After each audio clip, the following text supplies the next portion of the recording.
Bonjour à tous, j'espère que vous allez bien. On se retrouve pour le book haul du mois de novembre et j'ai encore une fois craqué mon slip. Je commence avec les romances. Il y en a 1, 2, 3, 4. La première, ça m'a donné envie quand on a organisé un concours donc sur le forum Boulevard des Passions pour faire gagner 2 exemplaires de ce livre. Quand j'ai vu de quoi ça s'agissait, tout ça, j'ai pas résisté et je me le suis commandé. Il s'agit de Devine qui vient pour Noël, qui est un recueil de nouvelles. Il y a 6 nouvelles romantiques sur Noël, écrites par Millie Black, F. Borelli, Alix Marin, Emily Blaine, Alfreda Henry et Angela Morelli. Et apparemment c'est tout mignon, tout doux et voilà, ça peut très bien aller pour la période. Il faut absolument que je le lise avant Noël, sinon je ne le lirai pas cette année. Ce sera pour l'année prochaine. Donc je vais essayer de m'y tenir, surtout que nous organisons ce week-end, donc du 7 au 9 décembre, le challenge week-end à lire spécial lecture hivernale. Donc voilà, celui-ci, je me le garde pour cette occasion, en sachant que je vous mettrai, si ça vous intéresse, le lien vers le challenge week-end à lire en barre d'infos. Un livre que je n'ai pas acheté, ouf, mais que ma maman m'a donné, il s'agit de La petite librairie des cœurs brisés de Annie Darling. Elle m'a dit qu'elle avait trouvé ça trop choupi, trop mignon, que ça lui avait fait penser à du Jenny Colgan, donc voilà, je lui ai dit ok, vas-y, hein, envoie. Dans cette histoire, on va suivre Posy qui va hériter d'une librairie à Londres et elle va décider d'en faire une librairie spécialisée dans les romans sentimentaux. Le problème, c'est que le petit-fils de l'ancien propriétaire, Sébastien, n'a pas du tout envie que ça devienne un truc tout nunuche. Voilà. J'en sais pas plus, je lis juste la 4e de couverture, mais vu ce qu'on m'en a dit, ça me fait envie. Encore une fois, à cause du forum, j'ai craqué pour une romance. Il s'agit de Cultissime de Mariana Zapata, qui est quand même une petite brique, hein. Ça se passe dans le milieu du football féminin, ce qui est quand même assez rare. Et une jeune femme va être super contente parce que le coach de ses rêves va venir l'entraîner, sauf qu'apparemment c'est un gros connard. Voilà, il paraît qu'il y a énormément de répliques, de dialogues piquants. Et vous savez que j'aime particulièrement ce genre de romance, donc je fonde beaucoup d'espoir dans ce petit. Et ensuite, un achat d'occasion. J'ai attendu parce que je sais très bien que ce bouquin est juste exceptionnel et ça fait des années qu'on a sur le forum des avis de ceux qui le lisent en anglais qui nous disent que c'est genre un bouquin exceptionnel. Quand il est sorti en grand format, j'ai attendu que le prix baisse en occasion et je me suis pris donc In Company of Killers, donc c'est le tome 1 à la recherche de Sarai de J.A. Redmasky. C'est celle qui avait écrit Loin de tout, que je n'ai toujours pas lu, ça craint. Et là c'est de la dark romance assez hard, hein. Apparemment ça va être l'histoire de Sarai qui à l'âge de 14 ans a été abandonnée par sa mère entre les mains d'un trafiquant de drogue et 9 ans plus tard elle va essayer de s'échapper et elle va demander à un tueur en gage de l'aider. Voilà.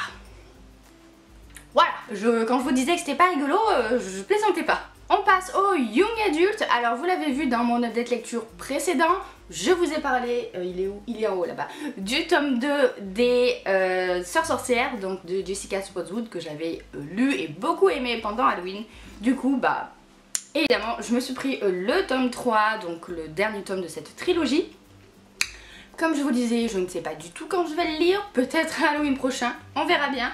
Mais en tout cas, j'ai beaucoup aimé les 2 premiers tomes et j'ai hâte de voir ce que la fin de cette trilogie, plutôt féministe et vraiment très intéressante sur les sorcières, va donner. Là encore, une fin de trilogie, une réception en service presse que je pense beaucoup de monde attendait. Le tome 3 d'Illuminae, voilà, de Jay Christophe et Amy Kaufman, que j'ai pas encore lu. Je ne sais pas ce que j'attends, je pense qu'il faut vraiment que je le lise à un moment où j'aurai plein d'heures de lecture devant moi parce que c'est une bonne briquette, même si vous savez que, je sais pas d'ailleurs si vous savez, mais le format est très particulier de ce bouquin, ce qui fait que ça se lit quand même assez rapidement. Le problème étant que ça fait tellement longtemps que j'ai lu le tome 2 que je ne me rappelle plus beaucoup, ce qui me freine un petit peu à ma lecture de ce tome 3. Et bah, ils sont là-haut, eux aussi. Je pense que je vais feuilleter vite fait le tome 2 pour me rappeler un petit peu les éléments de l'histoire. Je me rappelle juste comment ça finit, ce qui est important quand même. Et voilà, j'attaquerai ce tome 3 courant décembre ou en tout cas début janvier, ça c'est sûr. Et pour ceux qui ne le sauraient pas, c'est du space opéra si je peux dire, donc ça se passe dans des vaisseaux spatiaux et c'est plein d'histoires de complots, etc. C'est vraiment pas mal. Encore un achat d'occasion. Alors celui-ci, je pense que ça fait encore plus longtemps qu'il est dans ma wishlist sur Amazon. J'attendais désespérément que PKJ le sorte en poche, sauf que j'ai l'impression que ça ne va jamais se faire. Donc du coup, j'ai regardé les occasions, j'ai attendu. Et enfin, je me le suis prise. J'espère juste ne pas être trop vieille depuis pour lire ça. Voilà, le tome 1 de The Mortal Instruments, donc La Cité des Ténèbres. Non, je n'ai jamais lu cette saga que tout le monde a lu, hein. Et du coup je me suis dit que c'était pas possible quoi de passer à côté encore et encore. Voilà, donc je ne sais absolument pas non plus quand est-ce que je vais le lire, puisque c'est pas du tout une priorité. Mais j'espère juste, comme je vous le disais, ne pas être trop vieille. Je sais pas du tout quel est le public visé. Est-ce que c'est vraiment un ado ou est-ce que c'est plus jeune adulte vraiment? Vous voyez, parce que en littérature young adulte on trouve un petit peu de tout. Donc voilà, j'espère que c'est quand même assez mature. Sachant que ce qui m'intéresse le plus, c'est pas forcément cette série-ci, c'est la série secondaire qui se passe avant, si je dis pas de bêtises.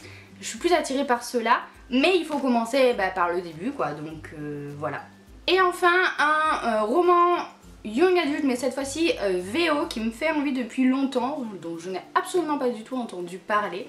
Mais je trouve la couverture vraiment très très jolie, c'est Under Rose Tinted Skies. Et ça va parler d'une jeune fille, Nora, qui souffre de troubles, de TOC, tout ce que vous voulez, et qui ne peut absolument pas sortir de chez elle, parce qu'elle a super peur. Et en fait, elle va tomber sur son voisin Luc, alors j'ai absolument aucune idée de comment, et voilà, il va y avoir une relation entre eux qui peut-être va l'aider à sortir de chez elle. Je ne sais pas, donc c'est une romance young adulte, et j'ai vu de bons avis. Voilà, des fois j'ai envie de me lancer comme ça dans l'inconnu, et bah c'est ce que je vais faire. Et pour finir, on va passer avec les lectures graphiques. Alors j'ai reçu des éditions Harlequin Licorne Power, donc leur livre sur les licornes. Il est très particulier parce qu'il est fait de manière très graphique, si je puis dire. On apprend plein d'anecdotes en fait sur les licornes, sur les mythes qu'il y a autour d'eux, sur les vertus qu'on leur prêtait par exemple en médecine. Il y a une partie sur la science, sur l'art, sur les travaux manuels. Il y a des recettes aussi en rapport avec les licornes, des sorts et des envoûtements. Voilà, vous trouvez un petit peu de tout, il y a à boire et à manger là-dedans. Et c'était plutôt sympa à lire. Reçu également en service presse, Vive la galette, reçu par les éditions Casterman. Celui-ci je l'ai demandé parce que, évidemment, chaque année, à la période de la fête des rois, dans ma classe, on lit Roule Galette, et du coup j'avais envie d'une autre lecture qui parle de galettes, qu'on pourra mettre en réseau, et quand j'ai vu qu'il proposait celui-ci en service presse, j'ai pas hésité. Ce qui est bien, c'est que c'est un livre en totalement cartonné, donc voilà, quand on a les petites sections, c'est très bien. On continue avec un manga.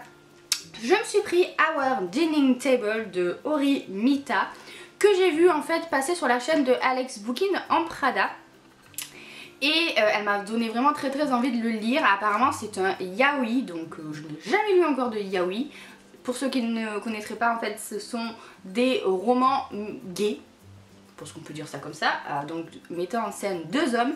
Et ici il paraît que c'est tout mignon, très pudique, mais en même temps très touchant, où il va y avoir un inconnu qui va être invité à manger par ces deux personnes là. Et voilà, j'en sais pas plus. On m'a dit en plus que c'était parfait pour commencer avec les yaoi, donc voilà, j'ai hâte de le découvrir. Et le dernier livre que je vous montre, c'est un achat France Loisirs que j'ai eu à un prix plutôt intéressant, puisque je suis allée vendre des livres, puisqu'ils rachètent des livres. Et du coup j'avais un bon d'une dizaine d'euros, et je me suis pris le journal d'Anne Frank en bande dessinée, donc chez Calman Levy, par Harry Folman et David Polonsky. Je n'ai jamais lu le journal d'Anne Frank, Mais je trouve que justement, du coup, le découvrir en BD, ça passera peut-être mieux. Parce que c'est pas forcément un livre qui m'attire. Je le dis sincèrement, hein. Mais comme en ce moment, c'est vrai que des fois, je m'intéresse de plus en plus à la Seconde Guerre mondiale.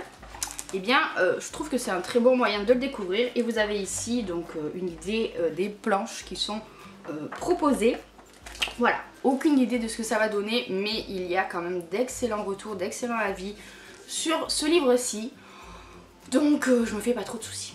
Et voilà, ce book haul est désormais terminé. J'espère que cette vidéo vous a plu. N'hésitez pas à me dire si vous avez lu les livres que je vous ai présentés, ce que vous en avez pensé peut-être, si vous aussi ils ont intégré votre pile à lire. Et sur ce, je vais vous laisser, je vous fais plein de bisous, je vous souhaite de très bonnes lectures à venir et à bientôt pour une prochaine vidéo. Prochaine vidéo d'ailleurs dans laquelle je vais vous annoncer quelque chose de plutôt gros pour moi, mais ceux qui me suivent sur Instagram le savent déjà.